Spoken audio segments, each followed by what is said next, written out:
ผมจะส่งต่อพิมพ์เขียวด้วยการใช้ AI ซ้อน AI ทำงานให้ เราจะใช้ระบบ AI เต็มพิกัด นั่นหมายความว่า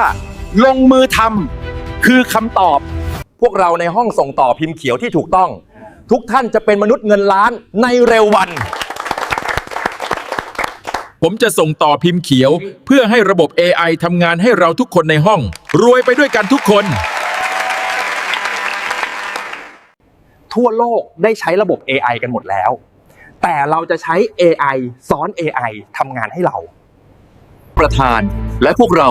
มีเครื่องมือที่ทันสมัยเพราะที่นี่มีทุกอย่างเพื่อคุณ